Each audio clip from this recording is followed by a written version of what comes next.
tarde, irmãos. Que a paz do nosso Mestre Jesus nos envolva nessa manhã tão agradável.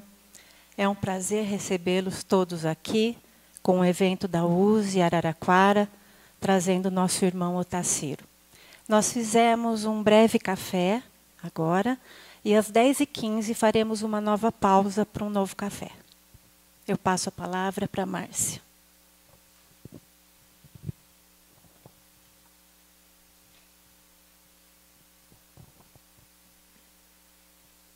Bom dia, queridos companheiros do Ideal Espírita. Bom, eu sou Márcia. Pode ser que tenha alguém que não me conheça, não é? Então, eu sou Márcia e estou na vice-presidência da USE Intermunicipal de Araraquara. E representando o seu Raul, que é o presidente, mas que está em uma outra reunião da USE estadual. Hoje, meus irmãos, nós estamos aqui para realizar o 4º evento que a nossa USE está fazendo neste ano. Nós estamos no dia 8 de junho e já é o 4º evento que nós estamos promovendo. E nós achamos isso extremamente necessário e importante, né? Porque através do conhecimento, do estudo e até mesmo da oportunidade de nos confraternizarmos, que a gente vai, né, fortalecendo o movimento espírita e divulgando a doutrina, como a gente sempre faz questão de dizer, tal qual for entregue, né, a Kardec por uma pleiade de espíritos superiores, porque tem tantos desvios e a gente fica um pouco preocupado. Então, o objetivo é sempre que a gente esteja o melhor esclarecido possível. Eu disse o 4º evento porque no dia 21, 22 e 23 de fevereiro, nós sediamos aqui em Araraquara a 43ª Conresp, que teve por título, como tema, Planeta Terra, a casa que nos abriga. Um tema bastante atual e oportuno, né? E que foi realizada lá no Centro Espírita Jerônimo Mendonça, Morada de Luz Jerônimo Mendonça. No dia 23 de março, nós sediamos o 3º Acolher, Evangelizar e Fortalecer, promovido pelo Departamento de Evangelização Infantil da USE Regional de Ribeirão Preto, da qual a nossa USE faz parte, e que foi realizado no Núcleo da Obreiros do Bem, André Luiz. No dia 4 de maio, realizamos nas dependências da União Espírita Pascoal Grossi o curso Orientação ao Expositor Espírita, com Edmir Garcia, da cidade de Bebedouro, contando ainda com a colaboração de uma fonoaudióloga e de uma pessoa da área de recursos audiovisuais, o que enriqueceu demais este curso trazido pelo Edmir. E hoje estamos aqui na Sociedade Espírita Kardecista Consolador, realizando o nosso 4º evento, que é o 8º Simpósio Espiritismo na Atualidade, com o tema Ciência e Espiritualidade, propulsores da educação, que será ministrado pelo nosso querido irmão Otacílio Rangel Nascimento, da cidade de São Carlos, a quem já agradecemos a colaboração.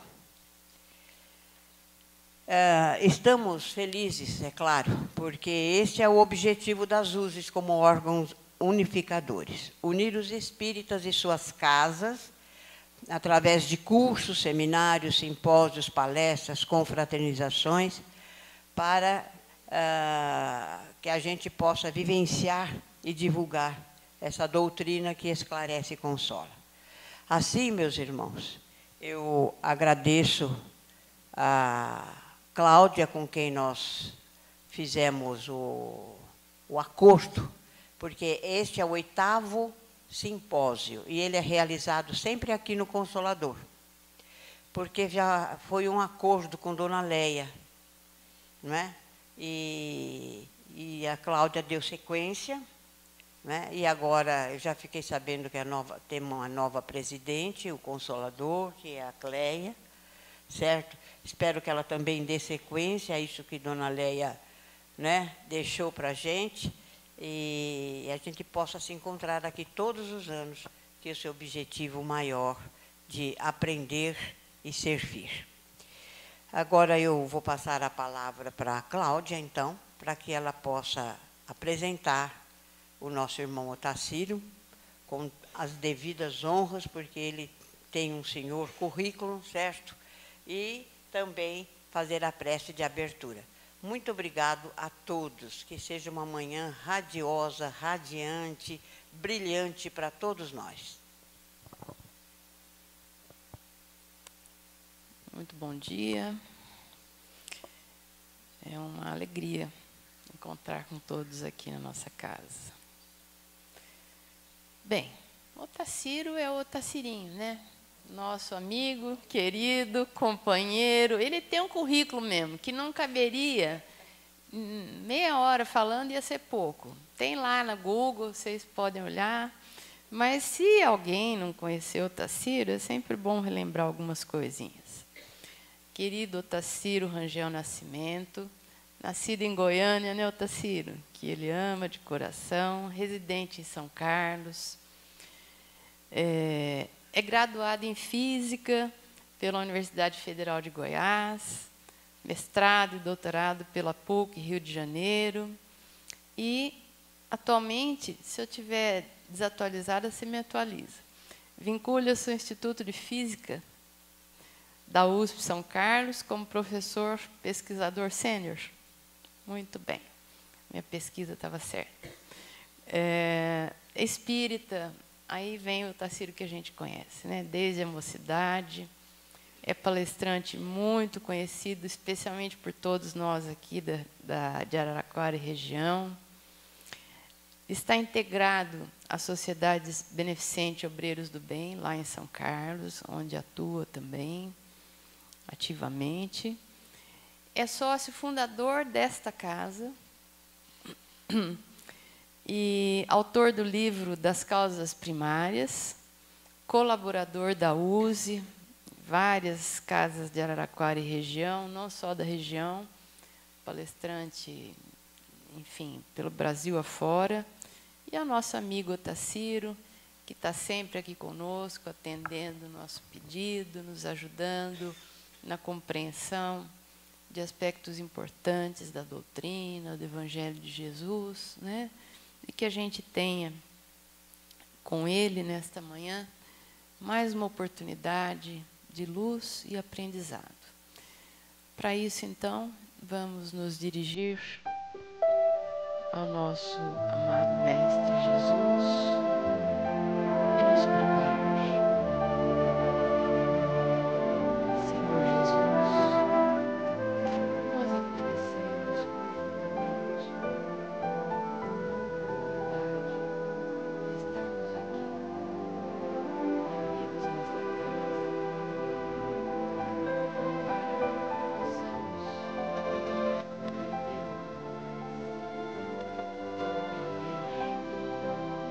a doutrina espírita,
queridos irmãos, é uma alegria poder estar aqui com vocês, ser recebido com tanto carinho, com tanta amizade, que certamente estou longe de merecer tanta simpatia da parte de vocês.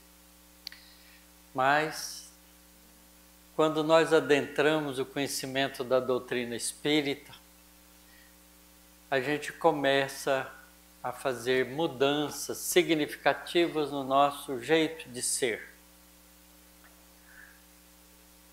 O esclarecimento que a doutrina espírita vai nos trazendo vai mudando para nós o rumo de nossa vida.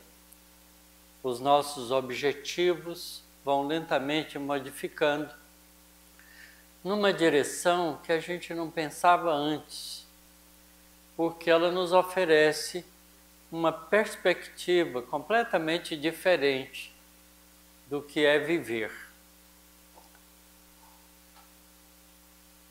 Todos nós encontramos uma coisa muito importante na doutrina espírita, que é a valorização dos ensinamentos de Jesus. A doutrina espírita por si só, ela abre uma visão diferente da vida, porque ela nos descobre espíritos imortais. Enquanto a gente vivia com o pensamento de que a vida era só essa, que nós tínhamos que aproveitá-la da melhor forma possível, a doutrina espírita abre uma janela que depois vira uma porta extremamente larga, mostrando que para nós a vida aqui na Terra é apenas um pequeno dia de uma realidade espiritual grandiosa que tem um começo, mas não tem um fim, tem uma finalidade. Fim e finalidade são dois conceitos diferentes que a gente vai aprendendo com a própria doutrina espírita. Antes, com o pensamento de uma vida única, nós achamos que a vida vai acabar.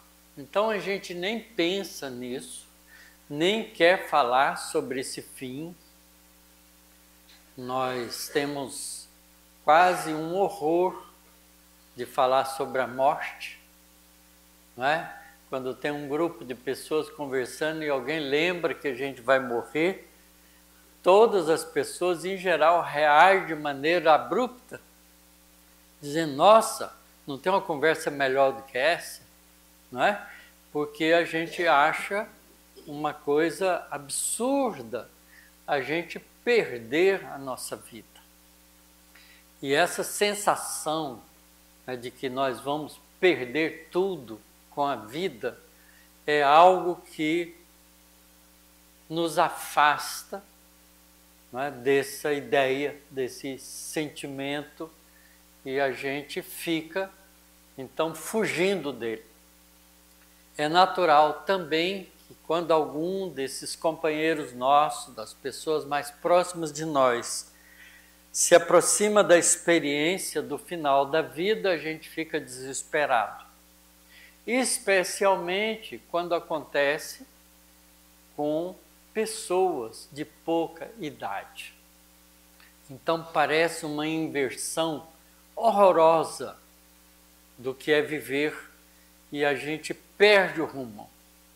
Então, quando a doutrina espírita nos mostra que a vida na Terra é apenas um dia da nossa realidade espiritual grandiosa, o nosso foco, o nosso ponto de vista, as nossas escolhas começam a modificar, porque a gente sabe que um dia passa logo e que se a gente não aproveitá-lo, perdeu, porque só um novo dia para a gente recomeçar.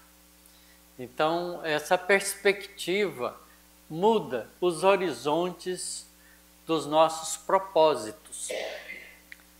Então é muito importante a gente, nessa introdução que a gente está fazendo, a gente compreender que o conhecimento da espiritualidade faz uma mudança radical no estilo de vida. Antes desse conhecimento, a gente conta com o conhecimento humano. É claro que saber as coisas da vida terrena, da vida material, nos ajuda a posicionar no cotidiano para que a gente aproveite bem essa vida. Então é por isso que a gente, como um hábito do mundo moderno, se esforça para colocar os nossos filhos numa escola que possa trazer informações preciosas para que os nossos filhos tenham sucesso na vida. Na verdade, esse é o nosso propósito imediatista, de termos sucesso na vida. Todos nós temos um projeto para os nossos filhos. A gente quer que os nossos filhos estudem, tenham conhecimentos que deem a eles o recurso de uma profissão digna para que eles possam ter o recurso material necessário para se dar bem na vida. Esse é o propósito imediatista de todas as famílias, mesmo as famílias que vivem nas periferias da cidade e que não têm chance, muitas vezes, de fazer isso, porque a própria vida obriga a que os filhos comecem a trabalhar desde cedo para a autossustentação. Mas ainda assim, não é, com o avanço da estrutura social do nosso mundo, a gente passou a ter escolas para todas as pessoas. Pode ser que as nossas escolas ainda não sejam escolas boas, ideais, mas certamente 100 anos atrás, poucas pessoas tinham oportunidade de estudar. 100 anos só. Então há uma mudança significativa no estilo material da vida, em busca de outros recursos que pudesse dar para cada um de nós a oportunidade de se dar bem na vida. Então, esse se dar bem na vida é ainda uma tônica fundamental, importante, que povoa a mente da maioria das pessoas que vivem no nosso planeta. E nós temos hoje cerca de 8 bilhões de cabecinhas pensando nisso. É fantástico. É realmente impressionante. Às vezes a gente não para pensar nisso. Então, o conhecimento humano, que a gente chama de a ciência humana, joga um papel importante na modulação de nossas vidas. Mas a gente que está experienciando esse conhecimento de uma nova visão de espiritualidade, está percebendo também que a ciência nos dá um objetivo imediato, que faz a gente pensar e projetar a nossa vida no imediato da nossa vida.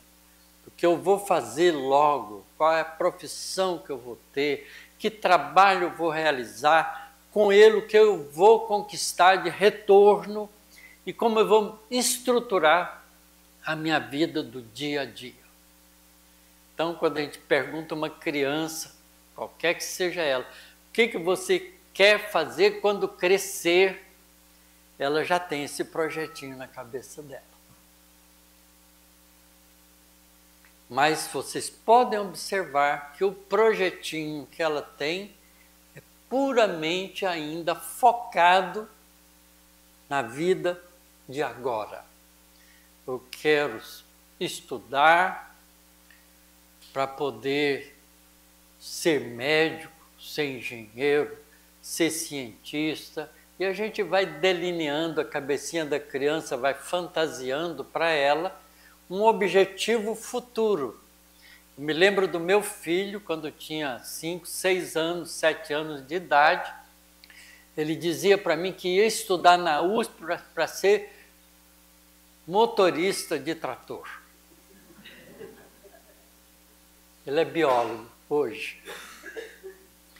Mas é curioso, porque a criança já absorve isso da própria convivência com os pais. E óbvio que ela coloca naquela perspectiva aquilo que ela gosta. Então, ser motorista de trator diplomado pela USP era uma coisa importante para ela, porque ela tinha referência da USP no meu trabalho e ela associou isso com os desejos dela, que ela gostava muito de máquinas. Então a gente enxerga isso. São raríssimos as crianças que pensam e projetam a vida delas num outro patamar de conhecimentos, de querer ser uma pessoa boa, útil, capaz de ser construtivo na sociedade, dando para a sociedade algo que pudesse fazer com que a sociedade fosse melhor. Essa perspectiva nas crianças ainda não é muito presente.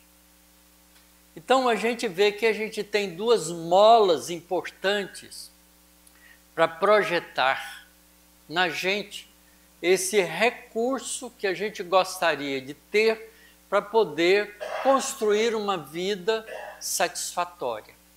O conhecimento da ciência humana e, obviamente, para aqueles que já perceberam, um conhecimento de espiritualidade que pudesse, então, associar com a vida profissional para se dar bem na vida material, ao mesmo tempo um recurso que pudesse transcender a vida material e construir algo mais definitivo, já que a vida terrena é apenas um dia na vida plena do ser espiritual.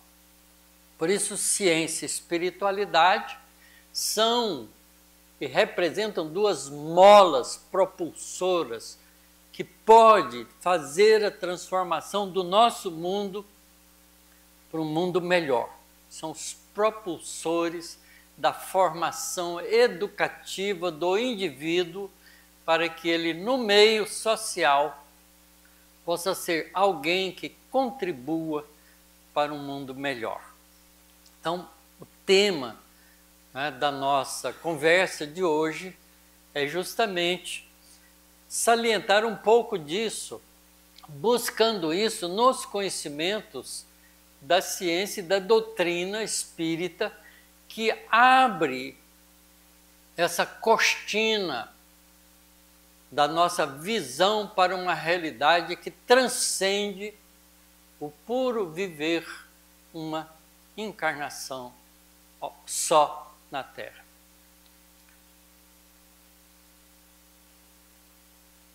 Então a gente vai buscar no Livro dos Espíritos algumas perguntas que nos ajudem a gente ter uma compreensão dessa visão de que aliar conhecimento científico, e aqui científico não significa ciências exatas só, mas toda a ciência de conhecimento humano, e os conhecimentos da nossa realidade espiritual podem representar para nós duas alavancas que, trabalhando junto, pode fazer a mudança radical do estilo de vida que a gente encontra no nosso mundo. Então a gente vê lá na pergunta 127 do Livro dos Espíritos, uma pergunta que Kardec faz nessa direção do desenvolvimento do conhecimento. Os espíritos são criados iguais quanto às faculdades intelectuais? Porque a gente observando na vida cotidiana, a gente encontra pessoas com diferentes posicionamentos intelectuais. E a gente mesmo sabe diferenciar um pouco disso, e a gente faz classificações assim apressadas, mas faz, e que, nossa, essa criança é muito inteligente. Como se tivesse alguém que fosse pouco inteligente. Mas a gente associa a inteligência à capacidade de raciocinar, de usar o conhecimento que já tem. Então, a pessoa que sabe usar o conhecimento que já tem de uma maneira adequada, a gente chama ela de inteligente. Às vezes, a outra pessoa que é mais discreta, não é? A gente não observa esse resultado e acha que ela não é tão inteligente assim. Mas é uma análise assim muito aparente que a gente faz. Então, essa pergunta de Kardec faz um sentido em face dessa diferença que a gente encontra. São os espíritos criados iguais quanto às faculdades intelectuais? São criados iguais, é a resposta dos espíritos. Não sabendo de onde vem, preciso é que o livre-arbítrio siga o seu curso. Eles progridem mais ou menos rapidamente em inteligência, como em moralidade. A resposta dos espíritos não só atende o questionamento de Kardec, mas adianta uma informação adicional importante. Porque a visão do mundo espiritual é diferente da visão do mundo material. Ela transcende o mundo material, porque vê no mundo material apenas uma parte da vida. Então, são criados iguais, mas cada um de nós escolhe por conta própria, com o livre-arbítrio que já possui, em face daquilo que cada um pode desejar, estimulado pelo ambiente em que se encontra. Então, através da experienciação, o indivíduo vai desenvolvendo a capacidade de escolha, porque vai ampliando seus conhecimentos, vai tendo mais recursos de informação e com isso vai tendo mais meios, mais conteúdo para ir escolhendo coisas. E ele então progride com isso, mas ele não progride com isso só em inteligência. Ele também progride com a aplicação desses conhecimentos, que envolve uma ética relacional que atende a rigor um outro aspecto da conquista do ser individual, espiritual, que é a moralidade. Moralidade e ética são dois conceitos semelhantes, mas diferentes. Eles têm algo em comum, mas a moralidade transcende a ética. Enquanto a ética obedece às regras sociais estabelecidas pelos homens, a moralidade vai além disso, porque ela não se baseia nas regras da sociedade, mas numa regra universal que a gente encontra no conhecimento das leis divinas. Então há uma diferença. Enquanto a ética pode mudar de costumes e de povos e de época de desenvolvimento, a moralidade tem uma meta definida comum para todos, que é o conhecimento das leis espirituais e o ajustamento da ação do indivíduo dentro da harmonização com essas leis. Então, isso é moralidade. Na pergunta 199, Kardec continua insistindo nesse tipo de questionamento, e eu só extraí da pergunta, que é longa, depois vocês podem consultar o Livro dos Espíritos, trabalho para casa, não é, que chama a atenção para nós, os espíritos, na resposta à pergunta 192, tem uma pequena frase inserida no meio de uma resposta longa que diz: cumpre ao espírito progredir em ciência e em moral, não em ética, em moral. Então é muito interessante, porque aqui a gente vê que os espíritos estão definindo que a gente tem dois caminhos paralelos que se ajudam a chegar num ponto comum. E esse ponto comum, certamente, é aquilo que a gente poderia chamar de plenitude espiritual, ou plena harmonia, não só com as coisas criadas por Deus, mas também entre as criaturas racionais, que são os espíritos que povoam o universo inteiro, mas também do indivíduo espiritual com o seu Criador. Isso é a regra do conhecimento da ciência e da moralidade, ou da ciência humana e da ciência espiritual, se a gente puder dizer assim.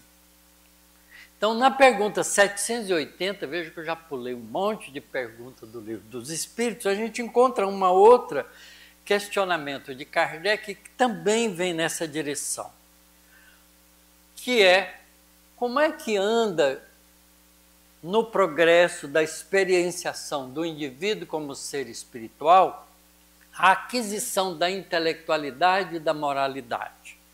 O progresso moral acompanha sempre o progresso intelectual, já que são dois caminhos paralelos, como se fossem dois trilhos de uma linha de trem? Será que a gente pode caminhar num dos trilhos somente mais do que no outro? Ou os dois andam em paralelo?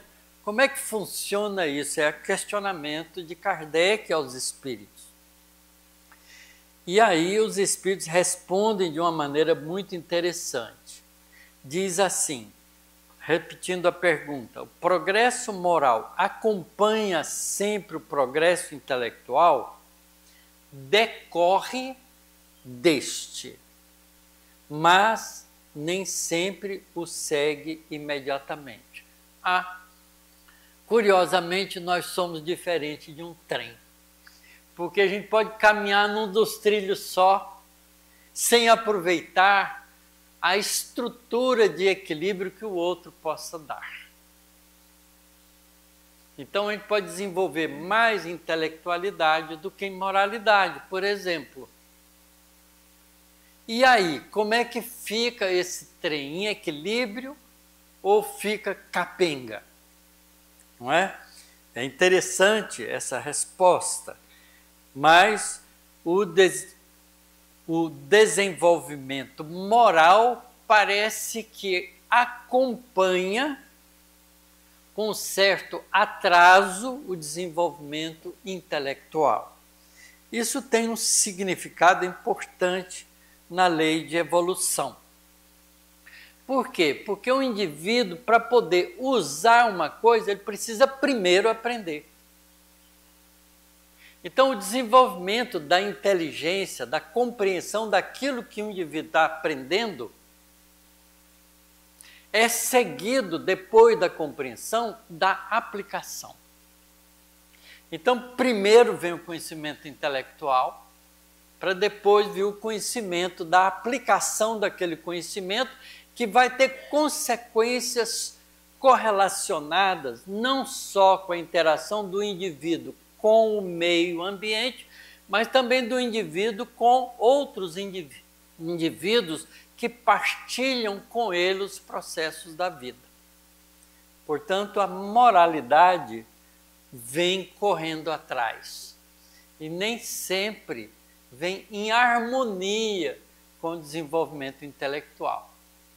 Então, isso implica que a gente pode encontrar uma pessoa desenvolvida intelectualmente, mas de uma certa maneira agressivo e violento nas relações dele com a sociedade e também com o meio ambiente. Então, por exemplo, o indivíduo desenvolve a capacidade intelectual para cortar árvores e desmata, criando um processo de desequilíbrio ecológico.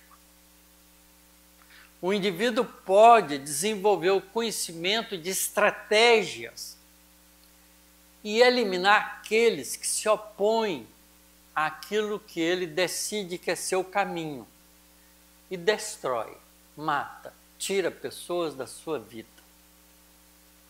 Com habilidades intelectuais impressionantes. Então, isso é possível e a gente encontra esse tipo de coisa na nossa sociedade.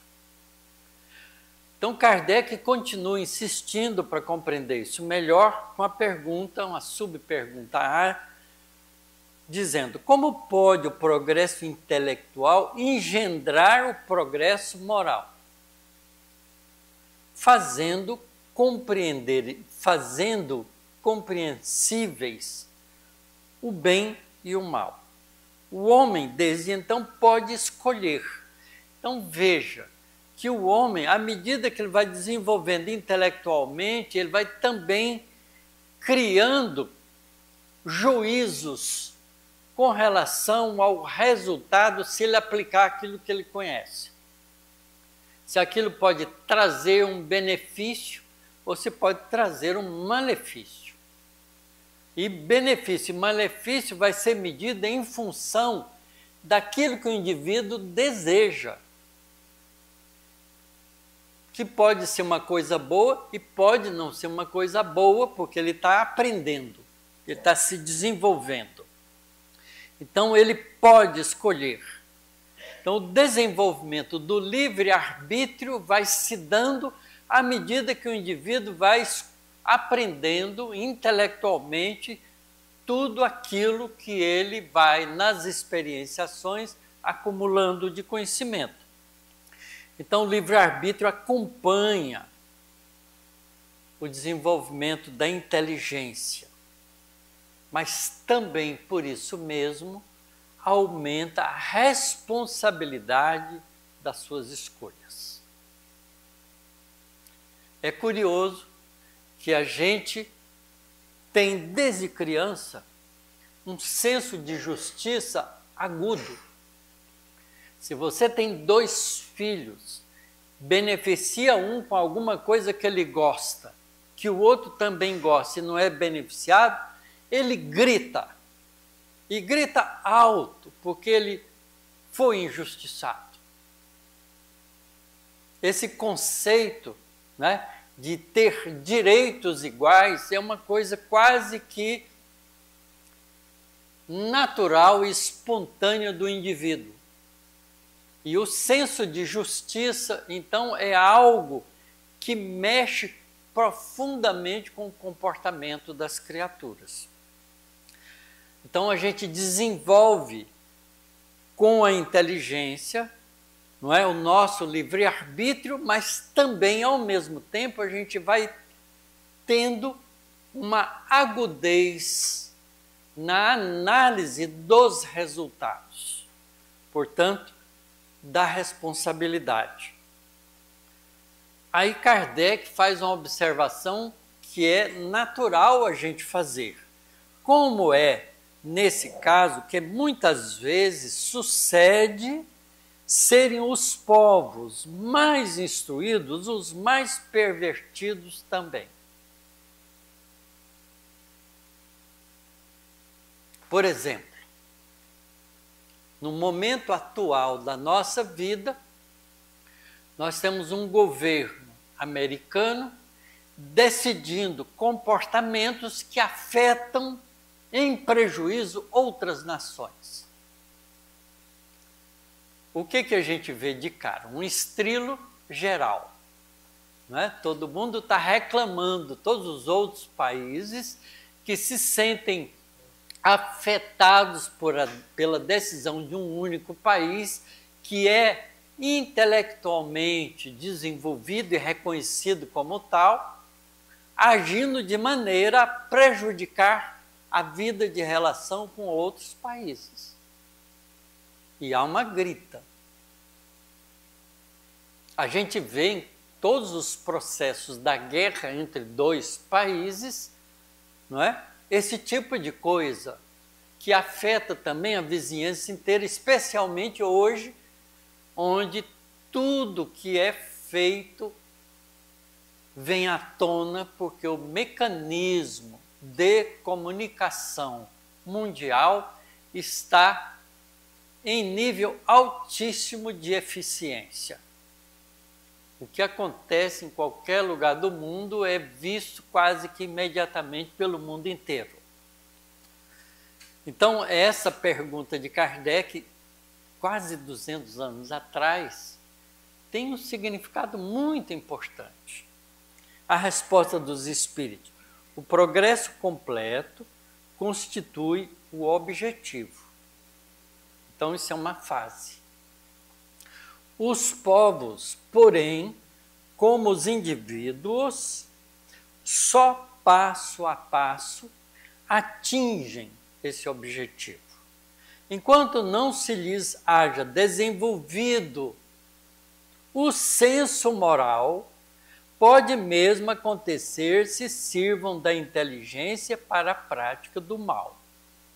O moral e a inteligência são duas forças que só o tempo chegam a equilibrar-se. Então é compreensível que essas coisas ocorram num processo evolutivo em que a inteligência se desenvolve primeiro do que a moralidade. Mas é interessante que o processo da inteligência leva à moralidade exatamente porque, através da inteligência, a gente quer entender as coisas. Quando nós não entendíamos como é que um raio e um trovão aconteciam, a gente tinha, além de medo, respeito pelo raio e pelo trovão. Tinha mais medo do trovão do que do raio. Aliás, tem muita gente, não é, que ouve um trovão muito forte e entra debaixo da mesa. O perigo já passou, porque o perigo não é o trovão, é o raio, não é? Mas a gente, sem compreender, a gente tem atitudes defensivas daquilo que nos impressiona mais forte. E o barulho impressiona mais forte do que nem sempre a gente tem a visão do raio. Então, quando o barulho vem, é porque o raio já caiu. Então, o perigo já passou. O máximo que a gente vai saber é que ele fez um barulho grande, que não nos afeta. Não é? Então, quando a gente descobre a lei que regula isso, a gente passa a não ter medo nem de uma coisa nem de outra, porque a gente passa a perceber que a gente pode controlar aquilo. Então, veja que é muito curioso, porque a gente, através do conhecimento, vai buscando as leis da natureza.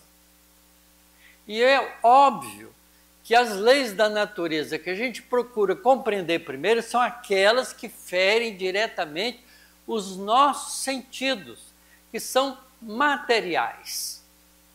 Portanto, a gente está descobrindo as leis materiais mais primeiro do que algo que tenha conceito ético, não é, que nos leva a um conceito moral transcendental. Então, é natural que as leis divinas que regulam o comportamento do ser espiritual é uma conquista que só chega depois que o homem já tem conhecimento das leis materiais. A ciência humana desenvolve primeiro do que o conhecimento moral. Então é natural, isso faz parte do processo evolutivo. Então o progresso completo constitui o objetivo, mas enquanto o indivíduo não desenvolve em si o senso moral, ele pode usar a inteligência de forma inadequada, criando problemas que vão ajudar ele a compreender o significado moral. Porque, em consonância com o desenvolvimento intelectual, a capacidade de escolha aumenta e a responsabilidade também. Então, a responsabilidade dos atos que a gente faz por escolha pessoal é que vai trazer o resultado que vai permitir a gente avaliar se foi bom ou ruim. E em função desse conceito de bom ou ruim, é que a gente vai adquirindo os resultados do senso moral. Na pergunta 898, Kardec continua insistindo nessa compreensão.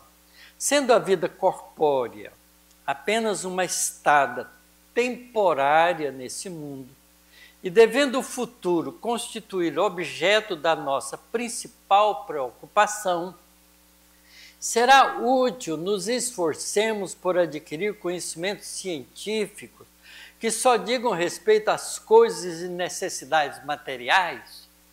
Olha que pergunta importante. Nós chegamos a um ponto em que a gente passou, por conhecimento de algumas coisas de valor espiritual, a compreender que essa vida é um dia da realidade espiritual. Se ela é apenas um dia da responsabilidade espiritual, vale a pena, nesse dia, a gente insistir nos conhecimentos das coisas materiais, se a vida espiritual é a permanente? É uma boa pergunta, né? Falar, essa encarnação não vou estudar nada da ciência, vou só aprender valores espirituais. Será que vale a pena fazer isso? Será que vale a pena a gente ainda continuar insistindo no conhecimento das coisas materiais? Olha a resposta dos espíritos, cheio de sabedoria. Sem dúvida que vale a pena. Primeiramente, isso nos põe em condições de auxiliar nossos irmãos. Depois, o vosso espírito subirá mais depressa, se houver progredido em inteligência. Então, é importante o estudo das coisas da vida material, porque ela desenvolve a nossa inteligência. E desenvolvendo a nossa inteligência, nós temos muito mais facilidade de compreender as coisas do senso moral. E aí, ele mostra um outro aspecto fundamental que a gente não leva em conta. Porque enquanto a gente está vivendo essa vida, a gente esquece o que a gente faz na outra.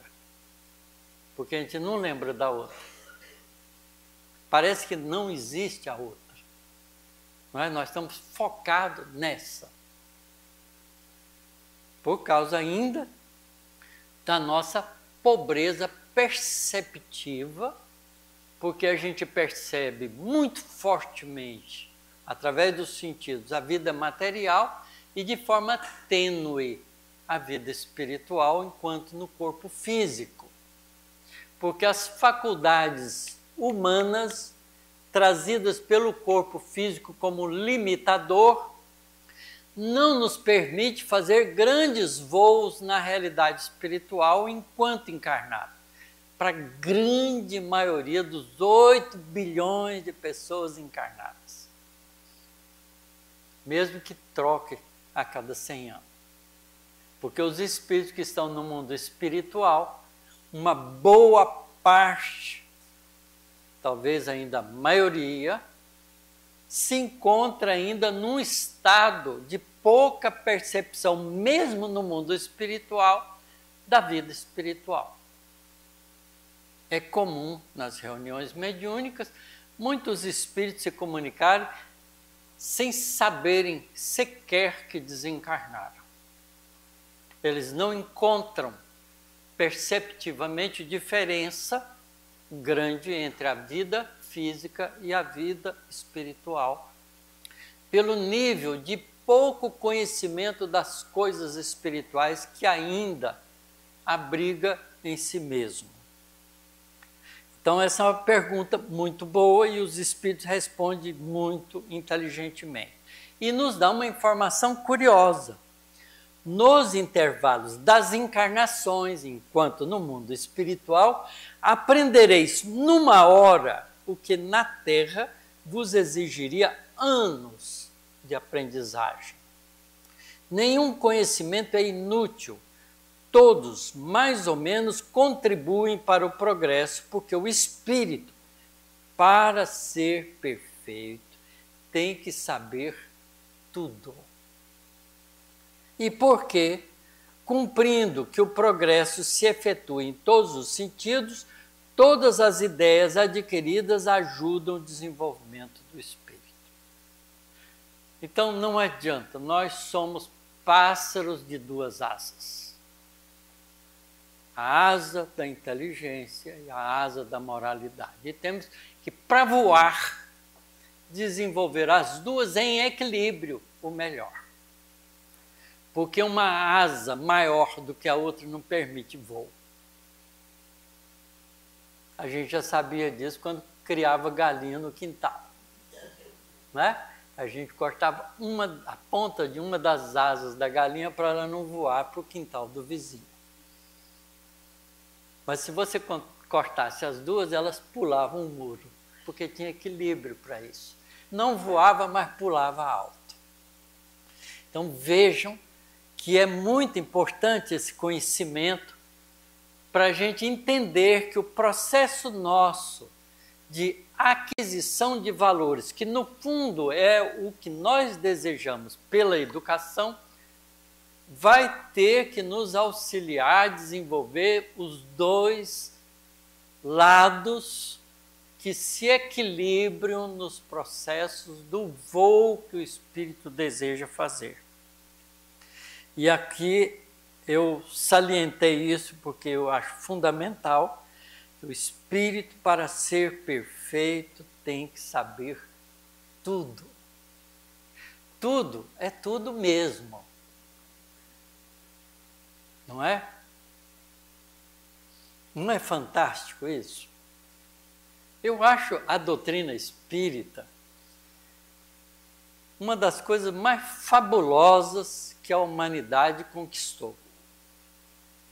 Porque ela abre uma visão completamente diferente da visão da vida material. Ela faz a gente, de repente, pequenino, sem aparente significado, como nós somos, a ser criaturas participantes da coisa mais grandiosa que existe, que é o universo inteiro. E o universo inteiro nós ainda nem sabemos o que é. Basta a gente lembrar, né?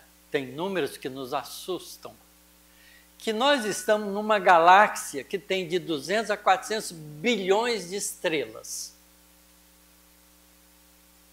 E que tem cerca de, estimado pelos cientistas, e por estimação, claro que isso está incompleto, tem cerca de 2 trilhões de galáxias iguais a nós.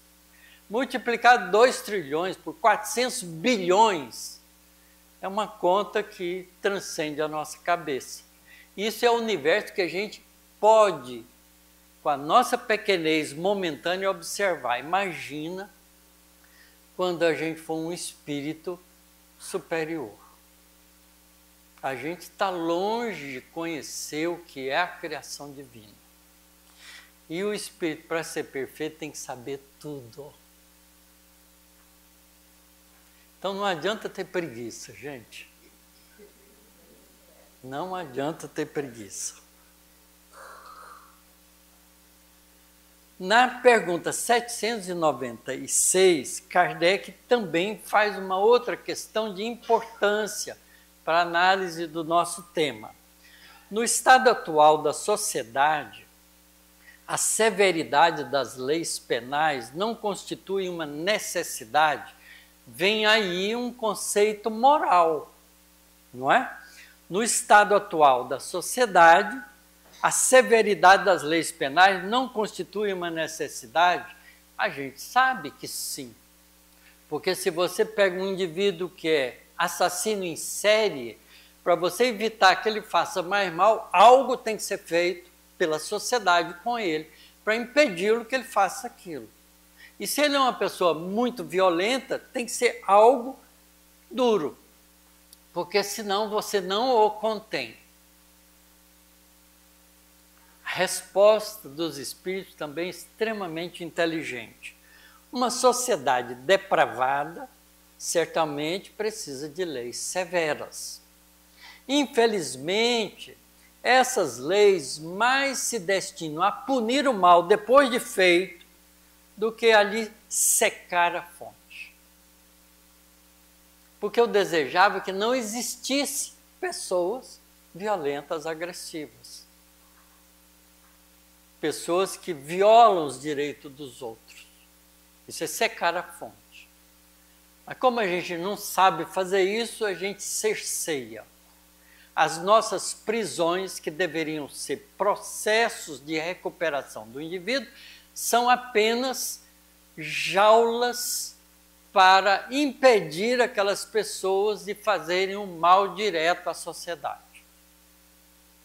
Não é? É triste, mas é assim, são depósitos de pessoas que são prejudiciais à sociedade. Essa é a visão imediata, né, no estado atual da sociedade. Nos Estados Unidos, uma boa parte das cadeias públicas são privadas. É um negócio. Um indivíduo compra uma cadeia daquela e administra ela. Recebe um dinheiro do governo para administrar.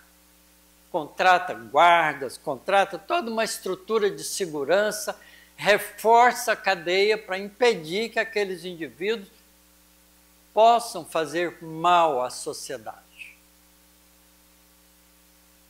Curioso, não é? Olha o estado atual que a gente tem na nossa sociedade. Aí vem a pergunta, a resposta mais interessante, né, que os espíritos colocam. Só a educação poderá reformar os homens, que então não precisarão mais de leis rigorosas.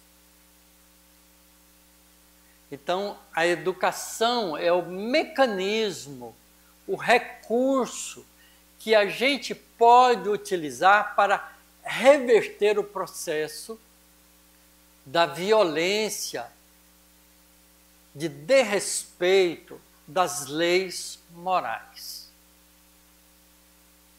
Então, o que é educação? De que maneira pode o Espiritismo contribuir para o progresso? Destruindo o materialismo, que é uma das chagas da sociedade. Então, a visão da vida imediata do mundo material, em busca de, já que eu só tenho um dia para viver, eu vou aproveitar o dia ao máximo, azar dos outros que cruzarem o meu caminho. Essa é a visão do materialismo imediatista que a gente tem. Porque se eu tenho o direito de gozar a vida da melhor forma que eu puder, é claro que eu não quero empecilho criado por outros. Eu vou desviando deles de alguma maneira. Às vezes até eliminando-os, entre aspas, achando que está eliminando. Então, destruindo o materialismo, que é uma das chagas da sociedade. Ele faz que os homens compreendam onde se encontram os verdadeiros interesses. Isso é o que a doutrina espírita faz conosco. Ela muda os nossos interesses, deixando a vida futura de estar velada pela dúvida. O homem perceberá melhor que por meio do presente lhe é dado preparar o seu futuro, abolindo os prejuízos de seitas, castas e cores, ensina aos homens a grande solidariedade que há de unir todos como irmãos. Então, a doutrina espírita é um recurso educativo, porque ele é formador de uma nova perspectiva para a vida, desviando o objetivo da vida única de um dia para uma vida plena como ser espiritual. Portanto, estimulando o indivíduo a não ter o prazer de um dia, mas a felicidade perene. São dois conceitos diferentes. Nós confundimos felicidade com sucessão de prazer. Então, se a gente gosta de uma coisa, a gente repete.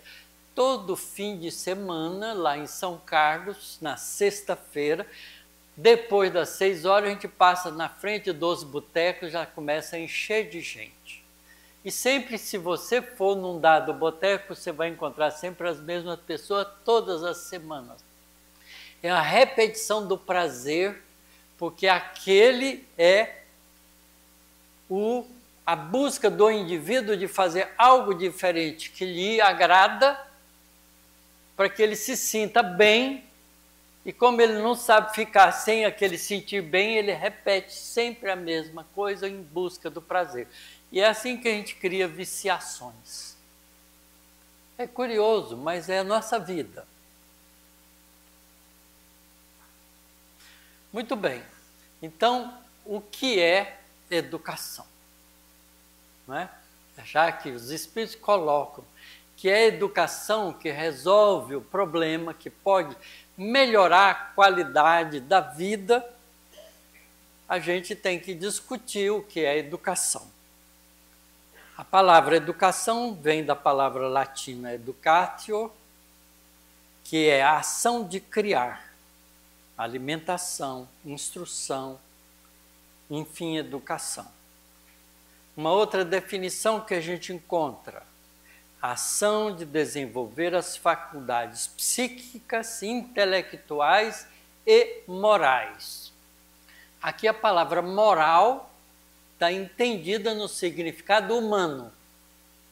Deveria-se talvez colocar ético, porque ela é uma definição ainda com a cultura humana que ainda vê a vida como a vida de um dia do espírito, porque é a única. Ainda é pensado como se nós, depois que a gente morrer, a gente não sabe o que acontece, então deixa para lá. Vamos viver essa vida, como se fosse a única. Uma outra definição: conhecimento e prática dos hábitos sociais, boas maneiras. É o que a gente lê, por exemplo, no dicionário Larousse. Há também uma outra conceituação mais ampla, que a gente encontra em alguma enciclopédia ilustrada: transmissão de conhecimento, aprimoramento de capacidades morais e intelectuais e desenvolvimento da personalidade do indivíduo através do ensino dirigido ou de exemplos espontâneos. A educação pode também ter um papel transformador. Então, essa é a visão humana que a gente tem de educação. Educar é preparar um indivíduo para viver sem conflito na sociedade, para que ele tenha uma espécie de conjunto de caráter que possa fazer com que ele se ajuste aos interesses amplos da sociedade. Então ele vai ser formado para não perturbar a sociedade, para viver em harmonia com a sociedade. Não vai quebrar regras. Essa ainda é a visão da educação que nós, os seres humanos, temos. As nossas escolas, em geral, dão pouco de formação de caráter e dão mais de instrução. As nossas escolas são instrutivas muito mais do que educativas. Então, quando a gente pensa que a gente vai pôr os nossos filhos numa escola boa, a gente está pensando que eles se preparem devidamente para passar no vestibular. A gente está muito mais preocupado com a instrução prática, que vai facilitar a vida material dele, do que formar um indivíduo que possa, com o conhecimento já adquirido pelos recursos que a escola pode oferecer, mas também ser um cidadão, né, que tenha a cidadania daquele povo. Porque cada povo tem uma cidadania um pouco diferente uma da outra, face aos costumes. Então, isso é a visão de educação que a humanidade tem. A gente pode extrapolar essa visão com um trabalho interessante feito pela Unesco e publicado em 1999, não é? Quando a humanidade estava se preparando para entrar no ano 2000. Então, a Unesco organizou um comitê internacional para estudar a educação para o século XXI. Esse comitê foi liderado e coordenado por um indivíduo chamado Jacques Delors, que era uma pessoa importante na Europa,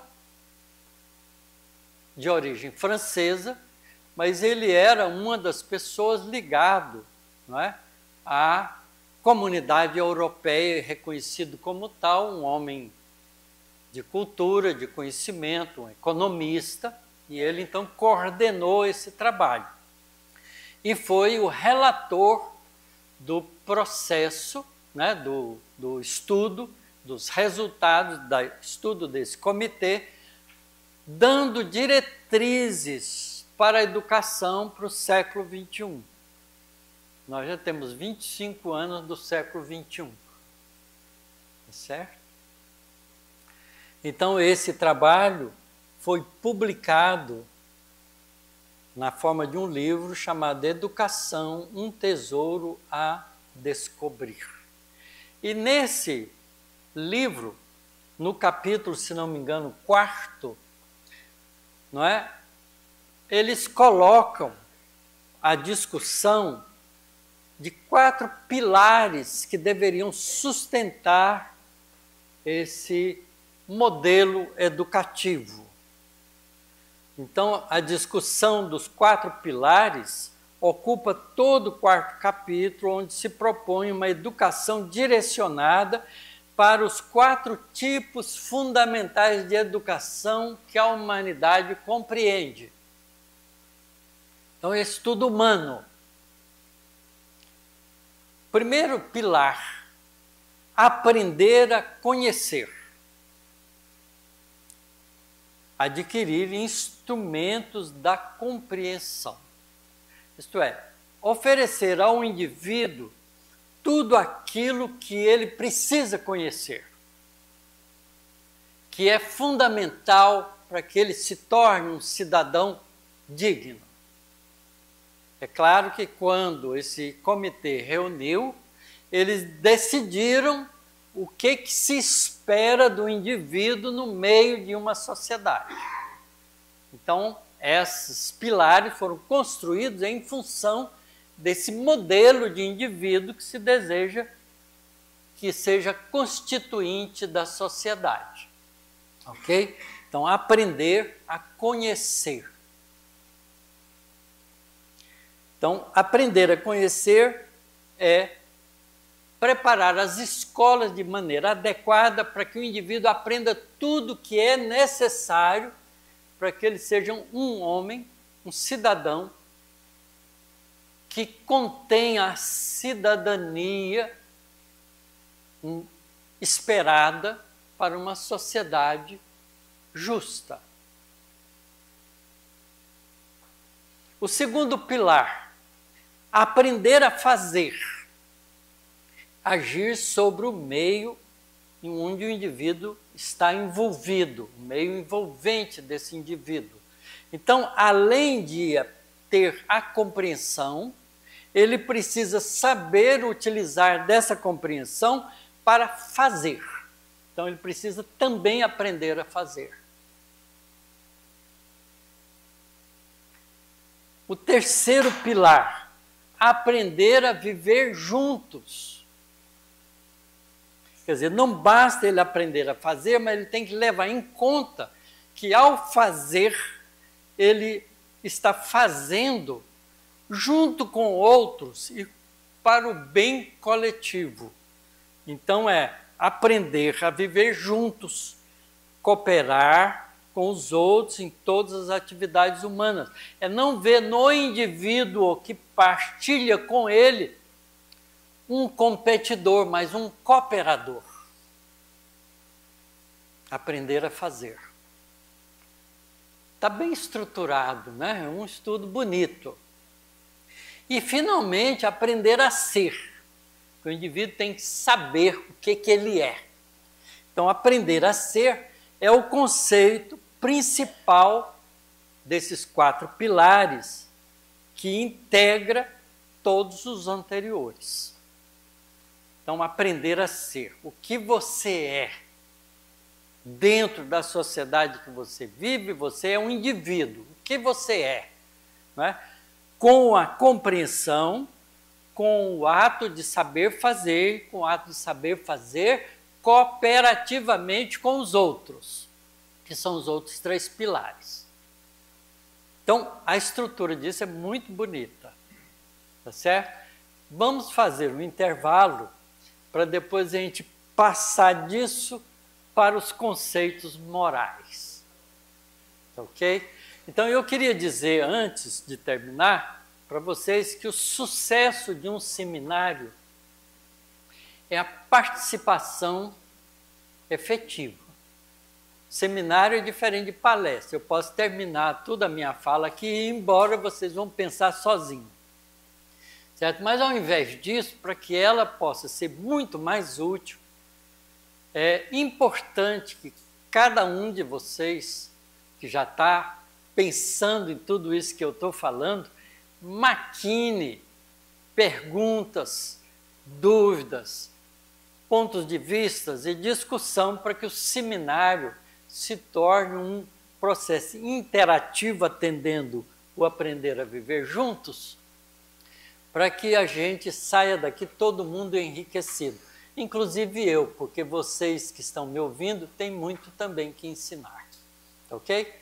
Então, na segunda parte, a hora que a gente terminar essa exposição, participem. Não fiquem calados, não tenham medo de fazer pergunta. Perguntar não ofende. O que ofende é a resposta mal dada.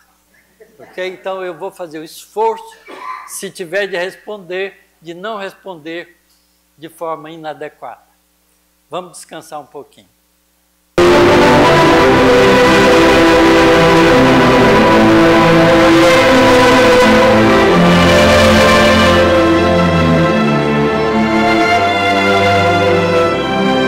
Pilares da educação, nós vamos aproveitar um estudo.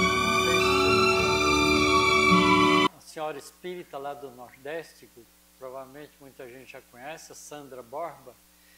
Eu assisti uma palestra dela falando um pouco sobre esses 4 pilares da educação, então eu aproveitei um pouco das coisas que ela falou, vou mostrar aqui para vocês.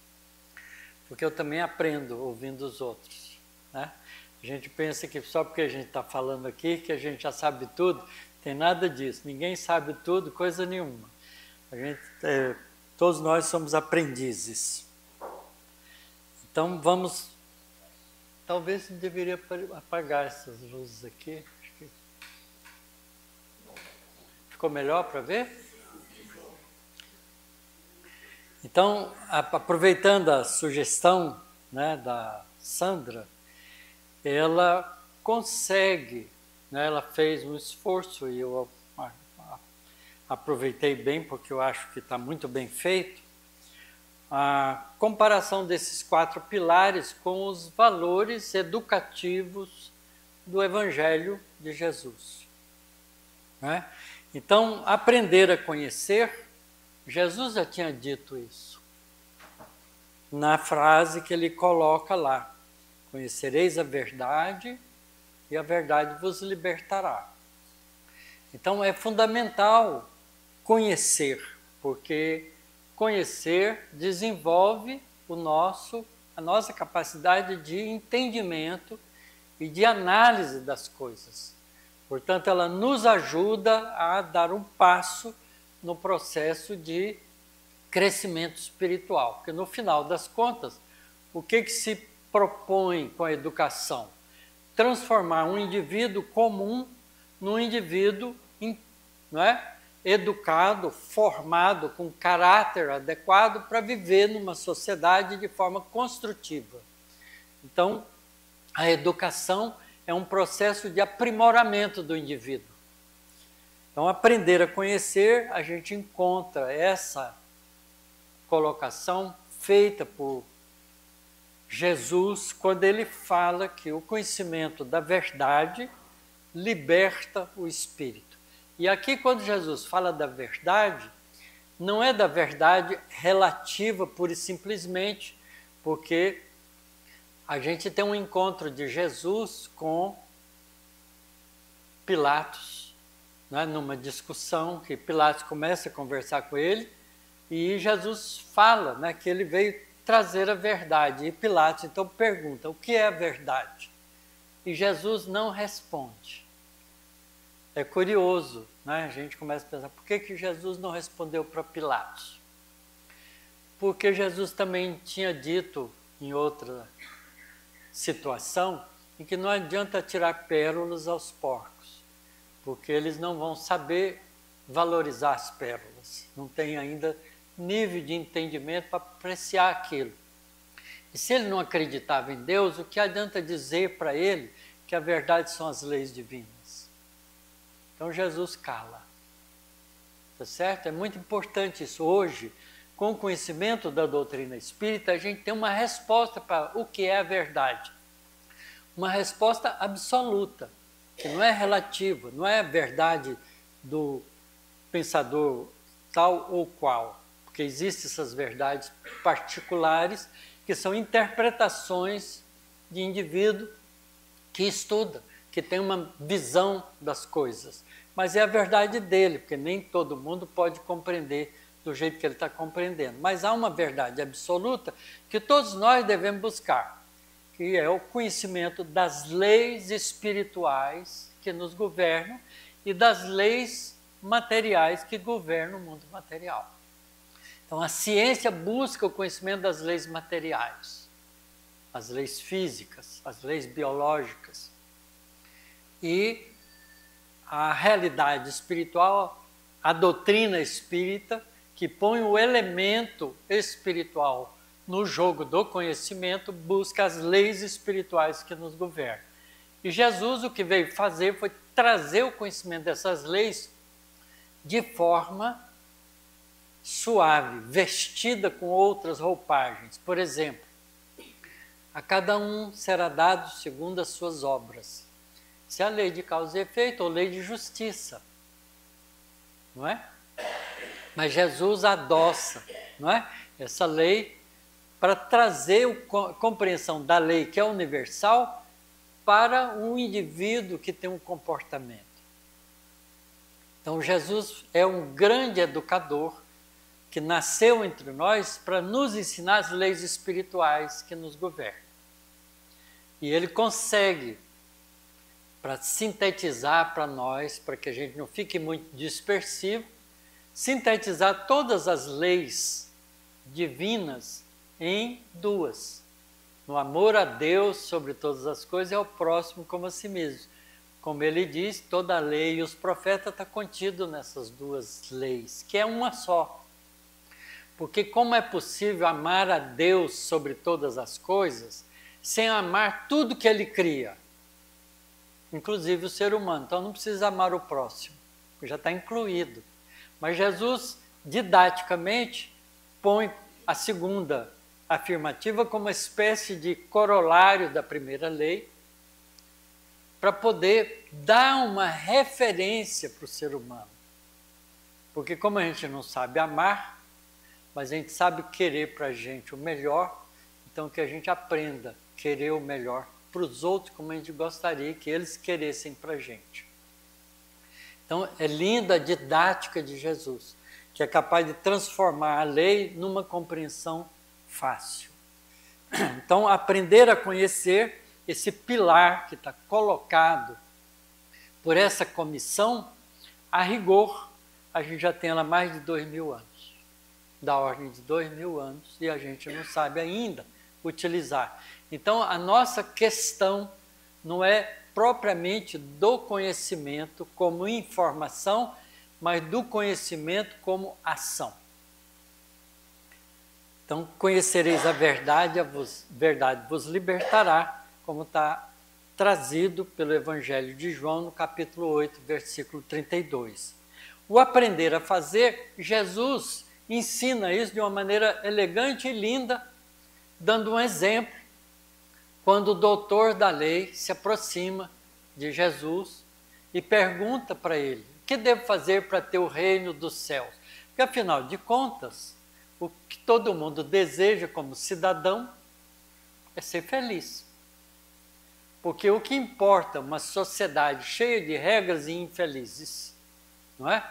Então, essa cidadania inclui nas regras de comportamento tudo aquilo que permite ao homem ser feliz sem criar danos a outrem. Então, isso é regra de cidadania, é a ética do comportamento, né? Quando a gente leva isso para a realidade espiritual, é tudo aquilo que a gente faz que não fere o equilíbrio e a harmonia da criação divina, que é expresso nas leis universais de Deus. Então, a gente passa de um rasteiro para uma coisa ampla, com uma visão espiritualizante. Então, aprender a fazer, não é?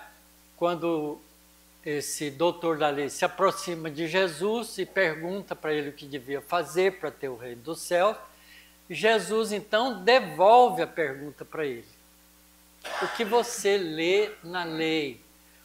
Ele era um doutor da lei. O que a lei diz? Ele conhecia a lei. Ele era um homem culto, tinha conhecimento da ciência humana da época. E ele então define aquilo que Jesus coloca como o essencial. Amarás o Senhor teu Deus de todo o teu coração, de toda a tua força, de toda a tua alma. E amarás o próximo como a si mesmo. E Jesus então diz para ele, respondeste muito bem, faze isto e terás o reino dos céus. Então, está no fazer. Então, aprender a fazer já também era ensinado por Jesus. Jesus ensina isso a todo momento. Quando o homem rico se aproxima de Jesus e diz para ele o que deve fazer para ter a felicidade plena, ter o reino dos céus. Porque eles pensavam que ter o reino dos céus é ter a felicidade plena, ser feliz para sempre. Num conceito de felicidade que transcende os prazeres da vida material.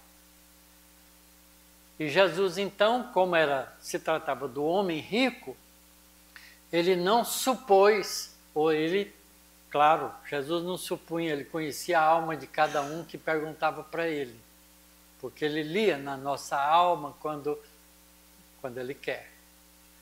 E ele então diz para o homem rico, não é? Amarás o Senhor teu Deus de todo o teu coração, de toda a tua alma. Amarás o próximo como a ti mesmo. Não matarás, não roubarás, não desejarás a mulher do próximo, nem o seu jumento, nem a sua casa, nem os seus bens. E honrarás o pai e a mãe. Certo? Então Jesus ensina aquilo que já era conhecido há mais de 1000 anos atrás com as leis mosaicas. Então veja que esses conhecimentos são muito mais antigos do que Jesus. Não é? Do que a vinda de Jesus, melhor dizendo, porque Moisés escreve o Decálogo por ajuda e inspiração do próprio Jesus. O Javé que ele via, que ele comunicava, era a presença de Jesus entre os hebreus. Não é? Porque ele mesmo diz isso. Moisés e os patriarcas falavam de mim. Porque Jesus sempre foi presente na vida da história da humanidade. De todos nós. Ele é o nosso diretor espiritual desde o começo. Então ele diz aquilo para o homem rico. E o homem rico se admira daquela resposta, porque ele achava que fazia isso há muito tempo. Então ele responde para ele, mas isso eu faço desde a minha juventude. E aí Jesus mostra para ele o salto espiritual. Ah, então queres ser perfeito. Vai, vende tudo que tem. Dê aos pobres. E vem e segue-me. Então Jesus dá a receita completa para a espiritualização, na busca dos valores da plenitude espiritual para o homem rico. Porque ele, sendo homem rico, tendo todas as facilidades da vida material, não se sentia feliz. Porque senão ele não teria razão para perguntar a Jesus o que ele devia fazer para ter o reino da felicidade, o reino dos céus, que era aquilo que todo mundo almejava. Então ele mostra para o homem que ele tinha que fazer o melhor, que era considerar a vida material transitória, não se apegar a nada das coisas materiais, ser solidário com as pessoas, porque vai e vem de tudo, e dê aos pobres é a solidariedade, mas não fique nisso, vem e segue-me, quer dizer, busque comigo conhecimento pleno dos valores espirituais. Então eu fazia isto outra vez. Então a gente vê isso também na mulher adúltera, porque quando os homens levam a mulher adúltera na praça para apedrejá-la, como mandava a lei mosaica, e encontra Jesus, eles questionam Jesus. Mestre, encontramos essa mulher em adultério. A lei mosaica diz que devemos lapidá-la em praça pública. Lapidar é jogar pedra até morrer. Que diz o Senhor? Jesus, que estava escrevendo no chão, levanta os olhos e diz: cumpra a lei de Moisés, mas atire a primeira pedra aqueles que estiverem sem pecado. Quer dizer, Jesus não aprova o erro, mas não condena o errado. E mostra isso para eles. Não é? Então diz para eles, faz, mas faz se tiver condições de fazer.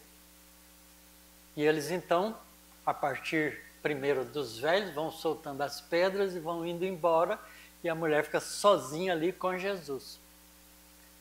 E Jesus, depois de dizer, ele volta a escrever no chão. Depois de alguns momentos, ele levanta os olhos e está a mulher sozinha. E ele pergunta, mulher, cadê aqueles que estavam te condenando? Se foram, Senhor. E Jesus, então, dá o exemplo do fazer isso de novo. Eu também não te condeno. Vai. Não peques mais para que não te aconteça pior. Então, o faze isto a gente tem com Jesus. Também esse pilar da educação é ensinamento de Jesus. Finalmente, né, na terceira, a gente tem aprender a conviver. E Jesus, então, deixa isso como uma coisa fundamental, que é fazer aos outros que gostaria que os outros te fizessem. Não é? Então, aprender a conviver significa não só o respeito pelo outro, mas fazer para o outro o melhor que você pode, porque é o que você esperaria que acontecesse para você. Então, Jesus também ensina para nós esse pilar importante da educação.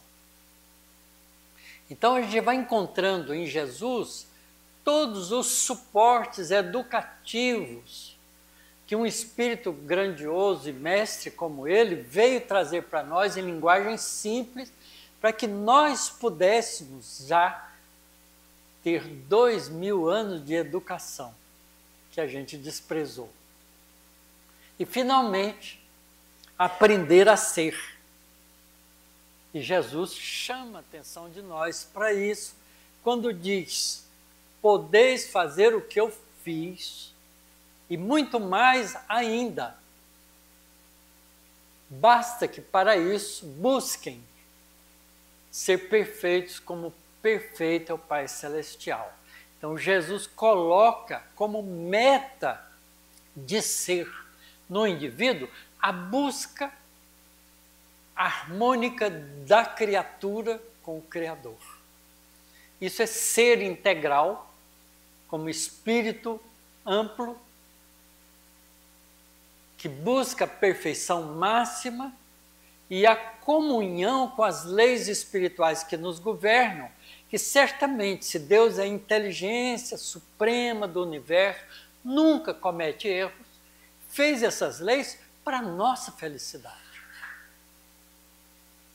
Então, a gente será feliz, plenamente feliz, quando a gente estiver harmonicamente agindo em harmonia com as leis espirituais que nos governam.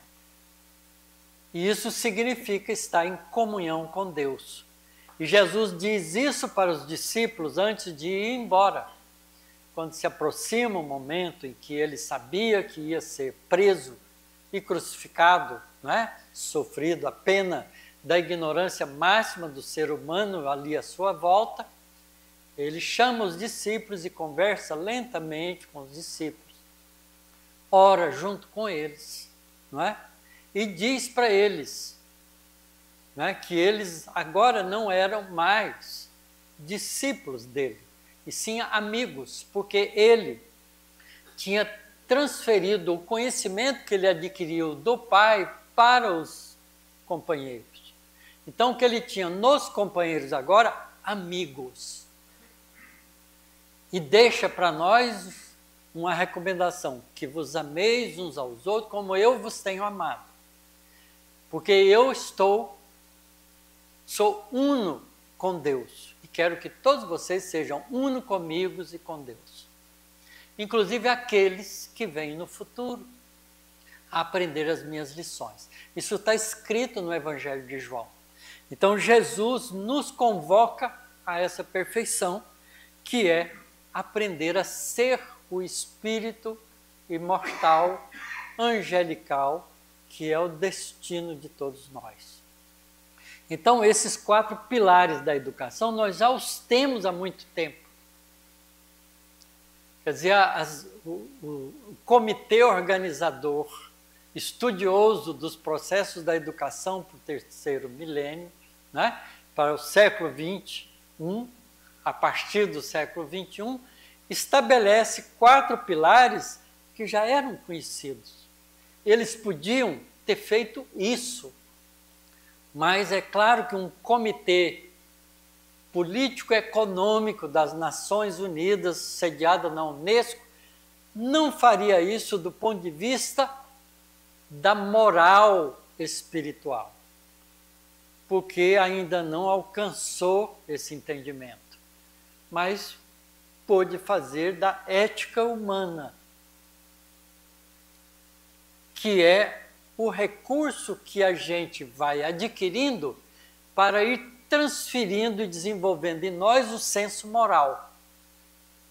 O senso ético vai acabar levando ao senso moral, porque a ética, que é baseada nas leis e nos costumes dos povos, vai evoluindo cada vez mais para uma harmonia em respeito a 3 pilares que a Revolução Francesa deixou para a história da humanidade: igualdade, liberdade, igualdade e fraternidade, que no final é amar ao próximo como a si mesmo.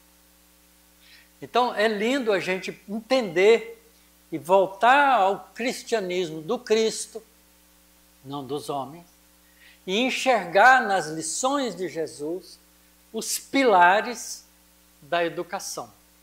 Só que agora ele ganha uma dimensão diferente, porque não são os pilares da educação para o homem, são pilares da educação para o espírito imortal. Então, ciência e espiritualidade são 2 complementos do aprendizado do ser humano enquanto homem, mas também do ser espiritual enquanto espírito imortal, rumo à plenitude espiritual que todos nós almejamos com a felicidade plena. Então a gente já tem isso. Então a gente pode dizer que ciência e espiritualidade são então as 2 asas que precisamos desenvolver para alçarmos o voo da nossa felicidade, da nossa purificação, da nossa plenitude. São as molas ou os motores propulsores da nossa educação. A aquisição do conhecimento, não só do conhecimento da ciência humana, mas da ciência espiritual. O conhecimento holístico, integral. Porque, afinal, essa divisão é uma divisão puramente didática em face da nossa transitoriedade como homem. Mas que, se a gente passa a pensar, mesmo encarnado, como espírito imortal, a gente passa a ver a transcendentalidade desse conhecimento. Então, a gente, quando voltar para o mundo espiritual, através da morte do nosso corpo físico, nós vamos continuar nessa mesma direção no mundo espiritual, buscando nas colônias espirituais que nos abrigarem o aprendizado contínuo do conhecimento de tudo que existe. Porque Deus não criou a materialidade e a espiritualidade separadas uma da outra. Deus cria princípio inteligente e princípio material. Princípio inteligente se associa com o princípio material e se expressa na vida e caminha através da experienciação num processo evolutivo que começa do simples ao mais complexo que existe, que é o espírito perfeito. Então é bonito a gente ver como a doutrina espírita nos dá uma visão que não é local. A doutrina espírita é universal. Os conhecimentos que a doutrina espírita traz para nós não vale só na Terra, vale no universo inteiro. Quer dizer, nós tivemos, com a vinda do Espírito Verdade, através do trabalho de Kardec e de todos os médiuns que o ajudaram nisso, não é? O trazimento das primeiras lições universais do Espírito como cidadão cósmico. Porque a Terra atingiu maturidade para receber isso. Jesus antecipa essas lições quando envia, através de Moisés, o Decálogo. E depois vem ele mesmo dar cumprimento à lei, como ele diz, não vim derrogar a lei, vim dar cumprimento, explicar para nós o entendimento daquela lei. Porque quando Deus é apresentado como Deus de justiça e de misericórdia, no primeiro mandamento do Decálogo, nós o transformamos num Deus só justiceiro. E Jesus então vem e mostra Deus Pai amor, para que a gente pudesse entender o outro lado. A gente desenvolveu intelectualidade, mas precisava do da asa da moralidade que envolve o sentimento.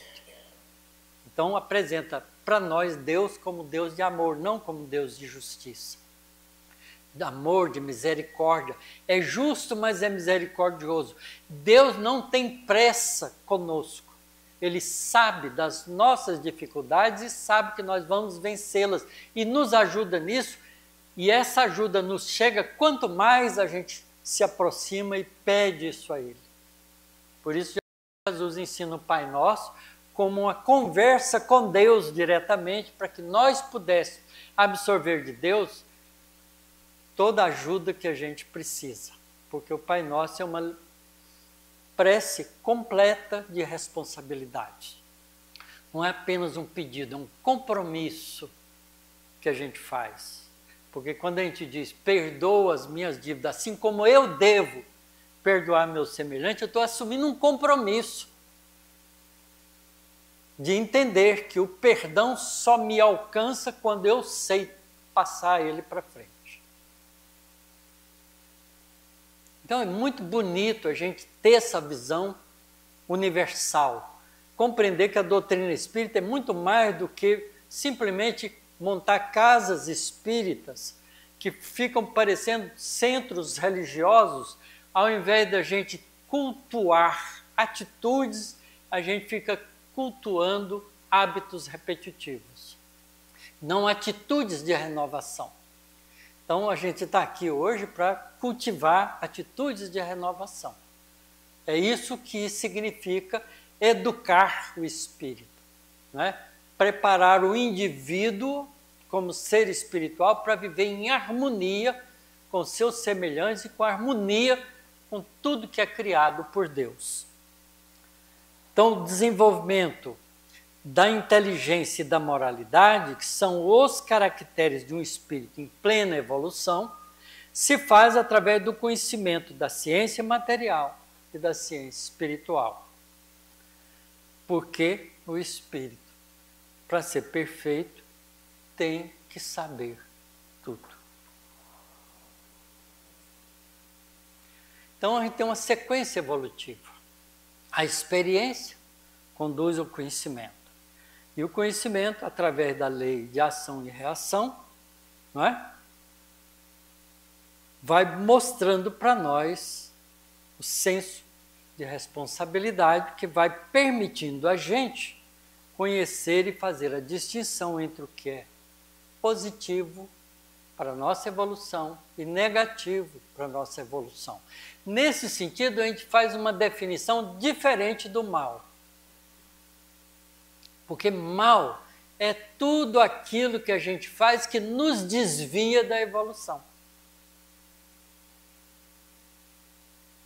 Então, o mal não existe em si mesmo. Só o bem existe em si mesmo. O mal não existe em si mesmo. O mal é um desvio da trajetória melhor, da trajetória que nos leva ao Criador, da comunhão com o Criador. A responsabilidade, então, conduz o desenvolvimento do livre-arbítrio. O livre-arbítrio desenvolvido conduz a melhores escolhas e ao desenvolvimento consciente da inteligência e da moralidade. Quando isso acontece?